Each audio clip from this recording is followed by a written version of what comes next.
Hey everyone, welcome to the OrtoTech Garage. My name's Keith. Today I want to talk to you from a mechanic's perspective about what types of jobs you can handle on your own and which ones you should definitely sub out to your professional. There are some jobs here that are just way too complicated to get involved in, even for a seasoned do-it-yourselfer. There are some jobs that are going to be mid-level, intermediate experience required, and then there are some jobs that are super simple. If you've never done them before, you should still tackle them on your own without any fear. And we've created a whole series of videos here, easy DIY, to help walk you through a lot of these simple steps. We want you to get comfortable getting your hands dirty. We want you to get in there and really understand what's going on in your car. It's why we're creating a lot of this content for you, and we're excited to see what you're able to do on your own, but we want to keep you out of hot water as well, and that's why we're creating this video. Let's get after it.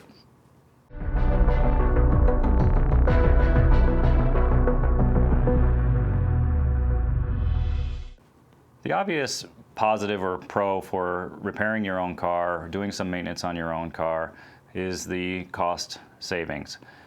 We know that a car repair can be very expensive, and the main incentive that I see with most people to want to do their own repairs is just to save the expense of not having to pay somebody else to do it. And I think this is a common theme among just about every industry. I know when I've tried to do some stuff around the house, it's always because I'm just trying to save a couple of bucks and do something that I think I can do myself. And sometimes it doesn't always go that way, but we know that's the main incentive. So you're definitely going to save some money going out, buy your own parts. You don't have to worry about any kind of a markup on the parts. You'll be buying them for whatever it costs, and then of course there's no labor involved. You're taking care of all that on your own.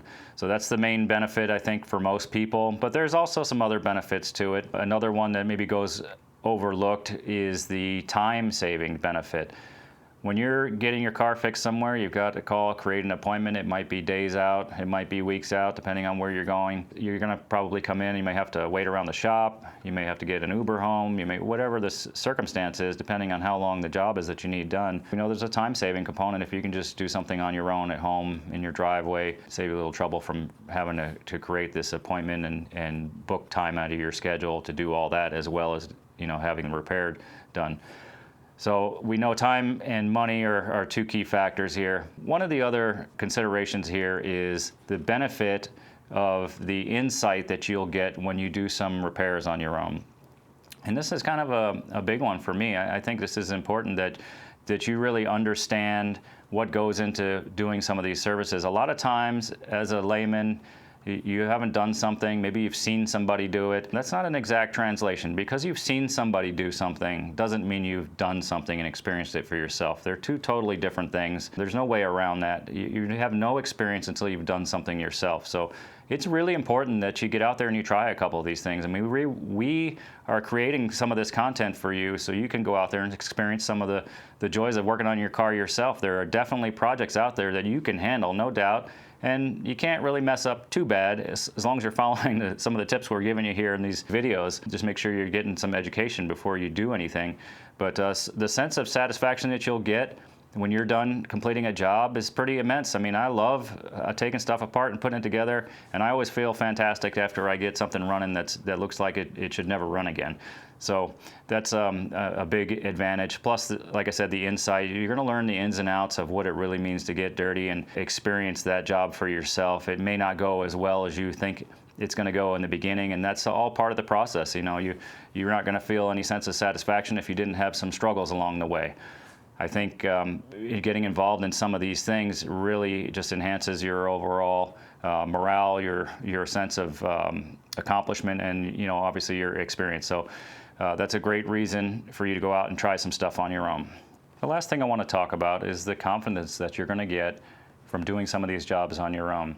And you got to keep in mind that you may start off small. You're just putting an air filter in, and I've got a whole section, a whole video you should watch here on how to put your air filter in, and more importantly, all the mistakes that people make when they put them in. You watch a video like that, you go out and do your air filter, now all of a sudden you've got a little bit of experience, you feel like you've got some knowledge, and you know that you can tackle that job, and it just builds itself into the next one. You'll slowly build this mental toolbox that you have, and giving yourself more confidence with each job that you complete. Going to just continue to build on itself so that you're able to continue your auto repair path to the point where you might be moving into some medium jobs, intermediate jobs, I guess I should call them. And every time you do something else, you get a little bit more confidence. Just be careful. Don't be overconfident. We're going to get into some other things here in just a minute, but don't want you to feel like you can dive right into something over your head.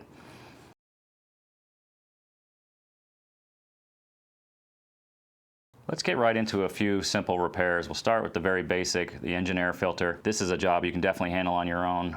Go watch the video I produced on that. You can also do oil changes on your own. Now, a little caveat here. Disposing of your old oil is probably the worst part of this job. You want to make sure that you dispose of this oil properly. It shouldn't be dumped in the backyard. You're going to have to bottle it back up and take it someplace. Take it to your local garage. They should accept your old oil for you. We're going to have that picked up and recycled. So make sure that you have a way to dispose of your old oil before you even get started. You want to be left with a puddle of oil in your garage or in your driveway you don't know what to do with. And also, keeping clean during this job is a little bit tricky.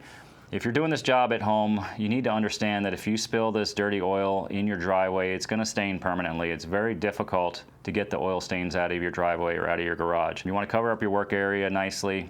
You want to make sure that you're not going to spill anything in an area where you're not going to be able to clean it back off, and you're going to have to look at that unsightly stain forever.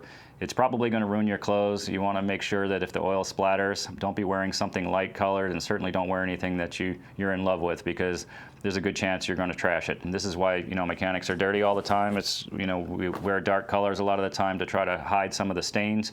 It's not that our clothes aren't clean. It's just sometimes you get some splatter on you that's unavoidable. By the time the end of the day is over, you're going to look like a disaster. So just keep that in mind before you get into an oil change. But otherwise, there's plenty you can do on there properly. It doesn't require a ton of tools. It doesn't require a ton of knowledge. You have to know some key things, and we've created an oil change sample video here on a Lexus. You should go through and watch that. The process is very similar for most cars. There's a couple of things that will be different, but just make sure that you have the tools that you need laid out ahead of time, a place to put your oil, and make sure you have all your products that you need in order to do the service. You don't want to be stuck in your driveway and you forgot to buy enough oil, or you don't have the right oil filter or something. Make sure you check your parts before you get into that. Windshield wiper blades. This is another one. We want to shamelessly plug our videos, but we have a video here coming out for you on how to change your wiper blades. They're fairly straightforward with a few exceptions. This is definitely a job you can handle on your own. It doesn't require a ton of special knowledge. There's not a lot you can do wrong. A couple things that you got to be careful of. Watch my video. There's light bulbs. Light bulbs are another thing that you can definitely handle in the driveway. There's a couple of cars that have some pretty significant processes in order to change the light bulb. I remember working on a Cadillac not too long ago. You had to take the whole front bumper off. Not that you can't do it, but I would put it more in the intermediate level than it would be in the easy DIY level. So maybe just make sure you understand the procedure, what might have to come off before you get too deep into it. Worst case is you buy some bulbs, you try it, and you can't get it done. It requires more than your skill level. You can bring it somewhere. You want to make sure you're installing your light bulbs properly. We haven't created a video on this yet, but we're probably going to do that here shortly. Just want to give you some tips and tricks on that too. But most of these light bulbs you can get in on your own as long as you know the technique. Not a huge ordeal, and I think something you'll definitely learn from. A battery. This is something that you really need to know how to do. Even if you don't plan to do any DIY stuff yourself, I really recommend that you understand how to put your own battery in. You never know when you're going to be stuck in the middle of nowhere and your battery dies, and you might have to hitchhike to your local parts store and get yourself a battery, get your car back on the road. It doesn't require a lot of tools. A couple of things in the trunk is enough to get your battery replaced usually. It's worth keeping those things in the car just for an emergency. But if you don't know how to put a battery in, I recommend you give it a try a couple of times. The only thing you really need to pay attention to, the most important thing, is just make sure you disconnect the negative cable first before you take the positive off, and then install the negative cable last. So as long as you do that, you really don't have a risk of shorting anything out or doing any damage. Of course, you want to put the cables on correctly. If you put the negative on the positive and the positive on the negative, that's a big ordeal. But I think most of the time it's pretty obvious, pretty straightforward. I do have a video on jump starting your car. Take a look at that because it'll show you the differences between positive and negative terminals. This way you can understand what you're connecting and why. So don't put your battery in backwards, don't cross the cables, and negative off first, negative on last. Those are the three main tips on that should get you through that, no problem. Another common overlooked do-it-yourself project that you really need to know how to do is just checking your basic fluids. You want to understand where all the fluids are in your vehicle, what the full level looks like versus the minimum level. You just want to be able to at least identify if there's a problem at home. You don't want to have to take it somewhere to do that. So I highly recommend that you learn how to do those things, know what the proper brake level should look like, the proper brake fluid condition should look like. Same thing with your coolant, same with your oil, transmission fluid. If you can get the basics down for checking your fluids, it just goes a long way to maintaining your car. Tire pressure. This is a simple one, but so often overlooked and can lead to a safety concern. If you don't have the proper tire pressure in your car, it could lead to improper handling on the vehicle. It could lead to a blowout and all these things, so it really becomes a safety concern. I'd love it if you guys all knew how to check your tire pressure. There are some very basic tools to do this that you can buy off anywhere, Amazon, you name it. Little inflators that you can use in your garage just to help you pump the tires up. I know a lot of vehicles have a tire pressure monitoring system on it to let you know when the tire pressures are low, but you also have to be able to put some air in your tires. It seems very simple, but a lot of people get it wrong. You know, some of the mistakes I see with people just overinflating their tires, you know, they want to pump the air up until the tire looks full, and that's not really the right way to do it. When tires are inflated properly, they're going to have a little bit of a flat spot on the bottom still, and it's normal. They have weight on them. So don't inflate them by look. You want to make sure you're using a pressure gauge and you know you have a good grip on how to do this. Learning how to keep your car clean and waxed is really important to the longevity of your paint job. So, of course, the interior needs to be taken care of as well, but I'm just talking about the exterior right now. There are a lot of conditions in our environment that are going to conspire against you to ruin your paint job. And if you're not taking care of your car properly on the exterior, it's going to look horrible in a few years. I see it so many times. I don't understand how people just continue to drive their car. It's filthy all the time. It has no wax on it. You know, I owned a detailing business for many years, and people would bring me their cars with no clear coat left on it, and they just wanted me to try to wax it. And it's really hard to explain to people that, you know, they've got 5-6 years of neglect on their paint, and the paint has deteriorated to the point that I can no longer make it look nice. I can't just, you know, add paint with wax. It doesn't work like that. It's really important that you learn to take care of the exterior of your vehicle. There are tons of videos out there for that. Make sure you're keeping your car waxed every 3 to 6 months at least. Make sure you're keeping it clean. You know, when you get bird poop and tree sap and things that sit on your paint for a long period of time, they start to etch the clear coat. And when they do that, they're basically eating away at your paint job. And those stains that you'll see on there, even after you've cleaned it off, they last forever. They're just not going to go away. There's only so much compounding and polishing that you can do in order to remove those spots before you get through the thickness of the paint. Paint is very thin, especially on modern cars. You'll have a dual stage base coat and a clear coat. That clear coat is not very thick, and once you eat through it, the only thing under there is the base coat, and there's no way to effectively keep that shine on there. It's just going to look terrible. So make sure you take care of the exterior of your car. You're going to want to someday sell this car or something, and you want to make sure you keep the value up on it. Cost of a paint job is extremely high. If you're thinking about, oh, well, I'll just give it a paint job when it looks bad, you're going to be in for a shock. There's no $300 paint jobs anymore. Paint jobs cost thousands, and a lot of times it's very cost prohibitive to go ahead and have the car repainted. Accessory belts, I think this is something that most of you can handle on your own.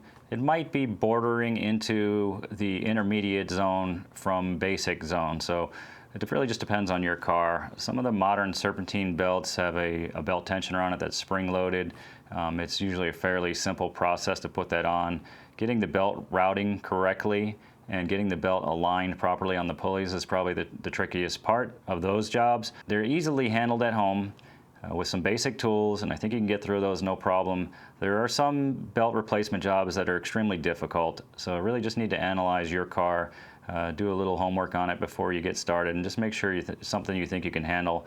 A lot of the belts we do require you to get underneath the car. You may have to pull the wheel, pull the fender liner. You know, I've had some nightmare belts to install.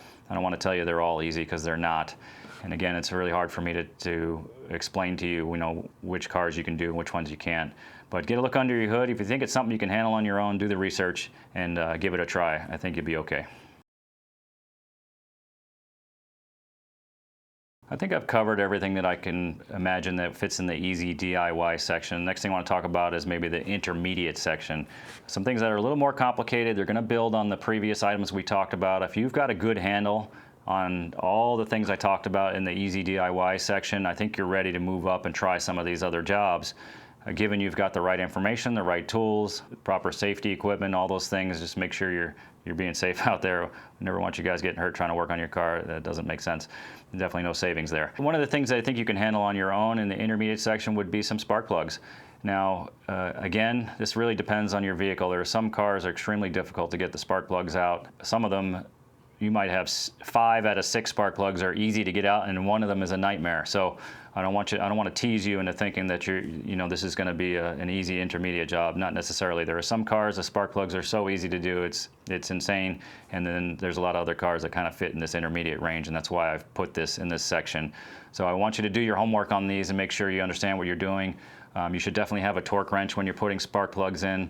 It requires a little bit more on the tool side as well to do these jobs. I'm probably going to make a video for you here to how to install spark plugs properly. Make sure you're double checking the spark plug gap on it. We're torquing the spark plugs in. I really love to see you guys using a little bit of anti-seize on the threads when you're putting spark plugs in so they don't get stuck in there in the future. Dielectric grease on the spark plug connection where the spark plug boot or the coilover goes on. Those little details are fine, but they make a big difference overall in the quality of the job.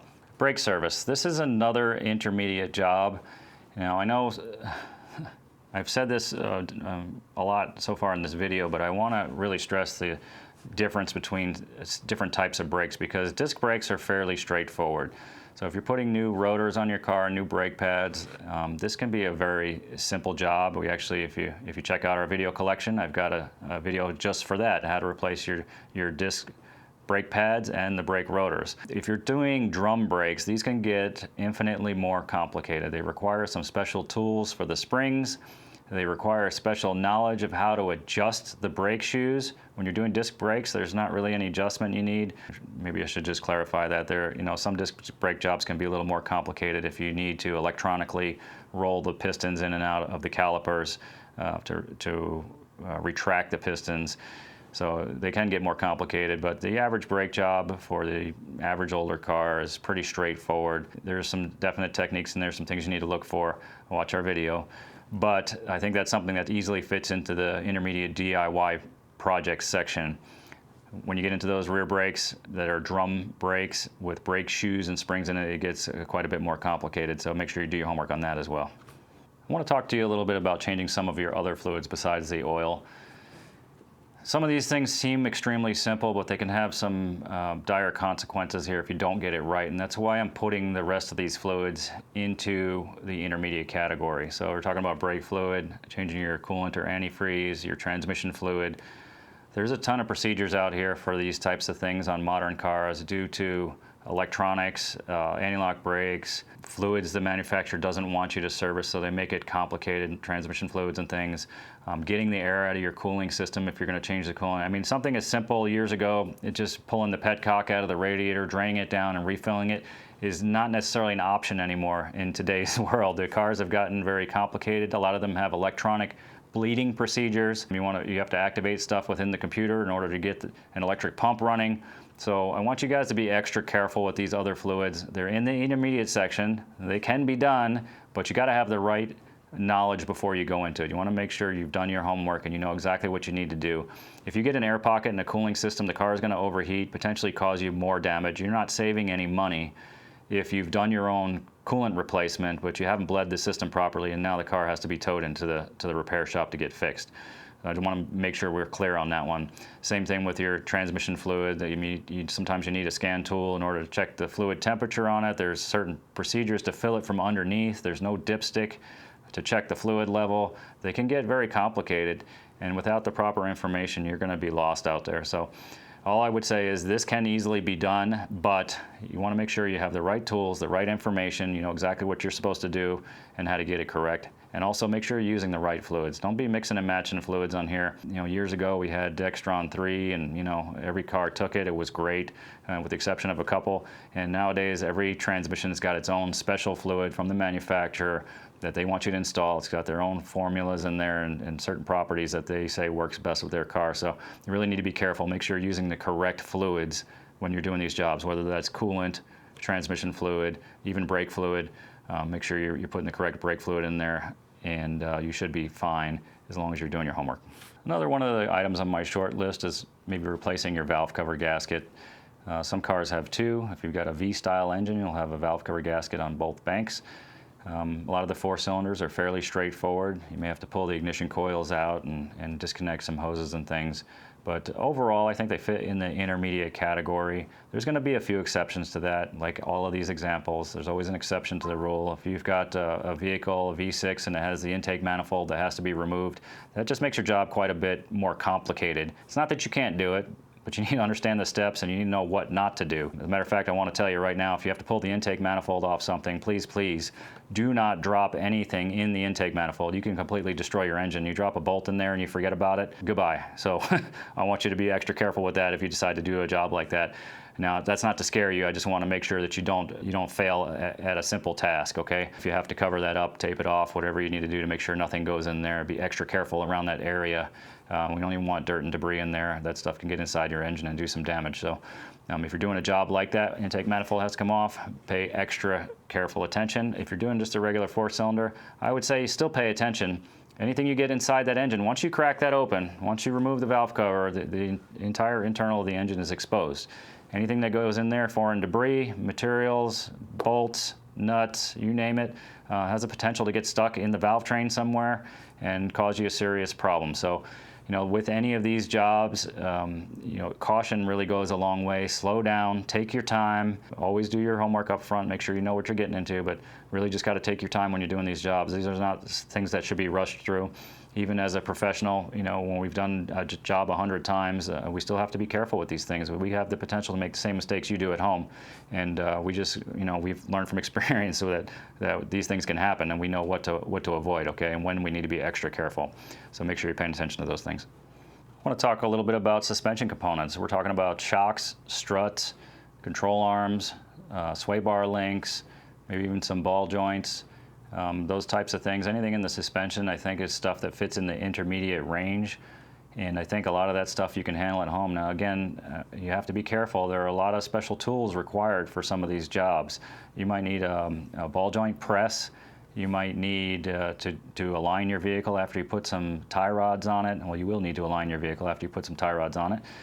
So you don't have an alignment machine, you'll have to take it somewhere after you're done for that. There are spring compressors that you need. If you're going to put new struts on your car, you need to be really careful with these things. Anytime you're dealing with springs especially, there's a huge potential for disaster. So if you compress the spring and you don't get it right and that thing unloads on you, there's a lot of potential energy stored in that spring once it's compressed. Okay, once it's expanded all the way, there's no energy left in it. But if you compress it and then it releases quickly, it can do some serious damage to you. You're going to get hurt. So I want to make sure that if you're going to get involved in a job like that, you really know what you're doing, you've got the proper tools, you know how to use the tools, and you understand the risks involved in doing those jobs. There's some definite steps you can take, and maybe we'll make you a video here on how to do that type of job, how to compress your spring on your strut and get through that safely. So that might be a good one for you.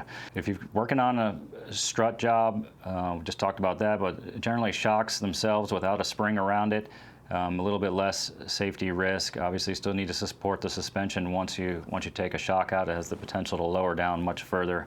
So make sure you understand those jobs. But shocks are definitely easier to replace than struts, but it's still important you get them right. Make sure you're doing your homework on those. Starters and alternators. This is another section here that I think you can handle on your own at home. And there's definitely more exceptions to these rules. Some of the starter motors have to go in from underneath. They might be stuck under the back of the engine. We have some of these Toyota products we work on, for sure, you have to pull the entire intake manifold. The starter motor is located down inside the engine. Same with some of the Nissan V8s.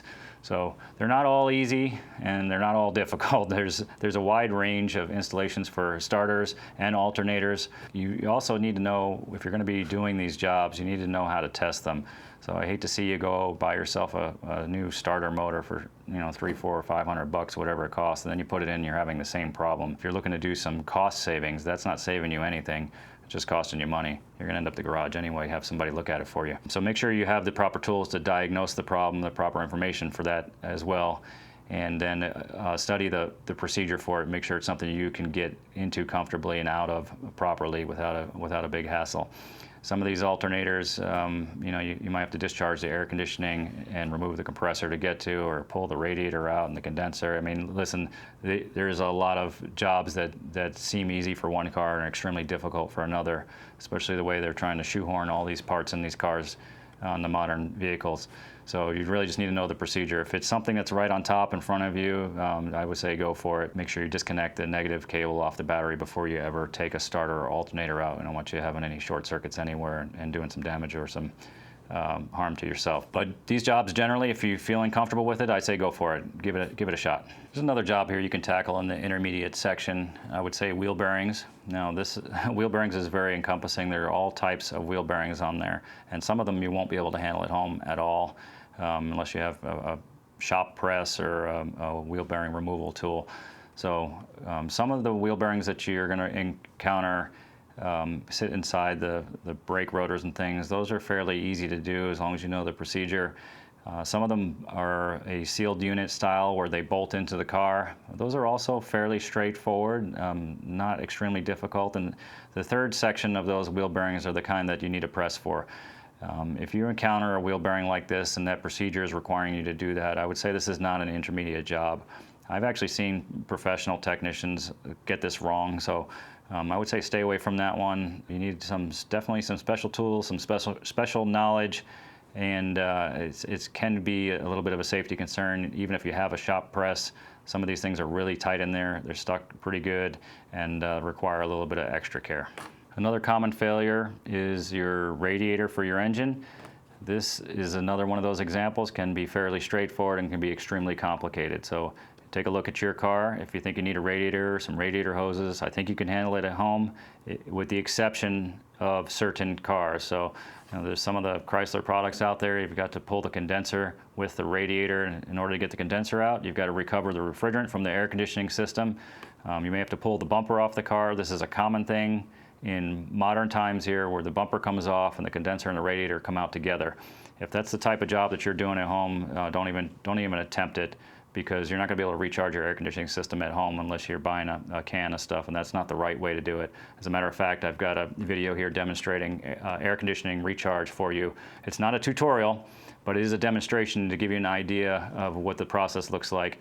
You definitely want to have a refrigerant recovery machine. You need to be able to evacuate the system in order to recharge the refrigerant, and you want to have a precise amount of refrigerant going back into the system. You can't do that with a can. So I know some places will advertise to you that you can recharge your own air conditioning with this can. That is an ineffective method.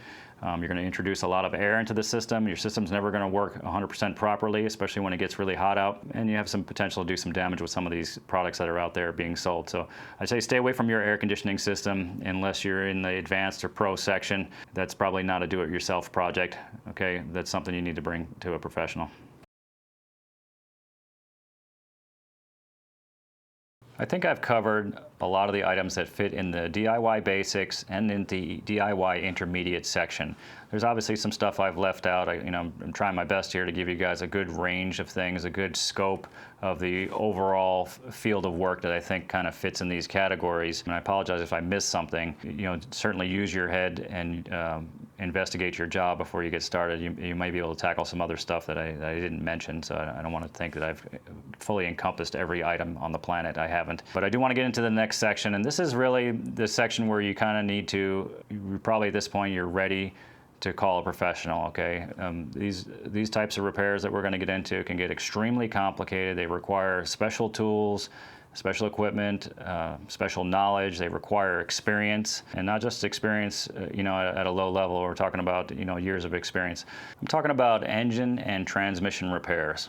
Okay, this is where you've got to get these components either removed from the vehicle completely and then stripped down, or if you're able to do some of these repairs in the car, they're still not easy to do and they still require some special tools. I'm going to tell you right now, the amount of people that I know out there that are doing do-it-yourself engine repairs is very small. I'm talking about extremely small margin for those people out there. Now, your grandfather may have had, the 62 Camaro or whatever, I don't know, whatever car he's driving out there that he was able to work on. I'm going to tell you, engines have changed a lot. Okay, there's a lot of things going on in there, a lot of components, very specific valve trains in them that have advanced computer controls on them. I would love just to see you guys kind of stay away from this type of stuff unless you're a professional. It's so common that I see people try to tackle these jobs and they just got in way over their head. The car comes in on the tow truck, it's halfway disassembled, and they don't know how to put it back together because they either didn't have the tools, the experience, or the knowledge to do these jobs. So you're not really saving yourself any money getting involved in some of these bigger jobs unless you've got a ton of experience, a ton of tools, and you've tackled these kind of jobs before. And if you have, kudos to you. I give you credit. Some of these jobs can be extremely challenging, even for a professional. So I would say stay out of the internals of your engine, and I would even include a timing belt with that. Sometimes a timing belt can be in the intermediate section, and I intentionally left it out because I've seen it go wrong so many times by the do-it-yourselfer that I don't want to kid anybody into thinking you can get this right. And one of the problems with the timing belt especially is if you put the belt on incorrectly, you have the potential to ruin your engine.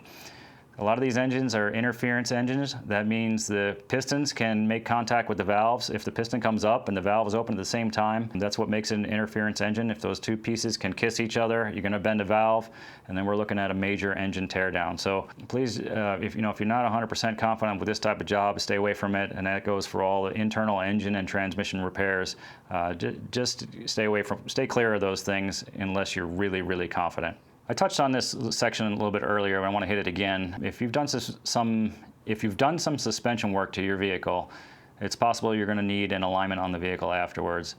You need a professional alignment machine. There's not a lot you can do at home. You can set the toe setting with a tape measure to get you close. It's not very accurate. In addition to that, if you're doing an alignment on a modern car, a lot of these cars require what they call ADAS calibration. So we've got all these advanced safety features in a car. In modern cars, you've got forward-facing cameras, you've got sensors and all kinds of stuff all over the car to assist the driver in staying out of a collision mitigation systems, all those things. And if you're doing an alignment on a car, those systems oftentimes need calibration at the same time. So I would say, it gets extremely complicated. The equipment gets extremely expensive in order to be able to do these things. And I would just steer clear of that stuff. You have no way to do this at home. If you're going to spend $60,000 on an ADAS calibration machine, kudos to you. You don't need to be watching this video. So be really careful when you're doing these jobs. Make sure you understand what's going to be involved when you're done. You're going to have to take it somewhere. Some of these cars, if you've disturbed some of that stuff, they won't even move. So I don't want to trick you into think you're going to be able to do the job at home and then drive it to a shop to have it calibrated. They might just completely lock you out altogether, especially EVs. If you're touching something on an EV car, they could just be stuck right where you're at if they lose their calibration on certain components on it. So be aware of that. Air conditioning repairs. Okay, this is a scenario where you don't want to be involved at home for reasons I told you earlier in this video. Without the proper equipment to evacuate and recharge these systems, it's really difficult to get it right. So I would just have you steer clear of anything that's involved with the air conditioning system. If you need a further elaboration on that topic, make sure you watch the air conditioning recharge demonstration video that I've got posted already. We're rounding up the list here, but I wanted to make sure I talk about probably the last thing I'm going to go over, and that's anything computer controlled. So if you're doing computer replacement on your car, there's a good chance it's going to need reprogramming that you're not going to be able to do without the factory software, without a laptop. You're going to need special connection to the onboard computer of the car.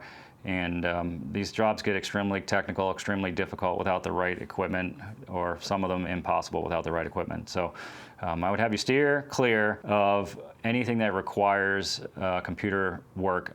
Modern cars are just so technically complicated.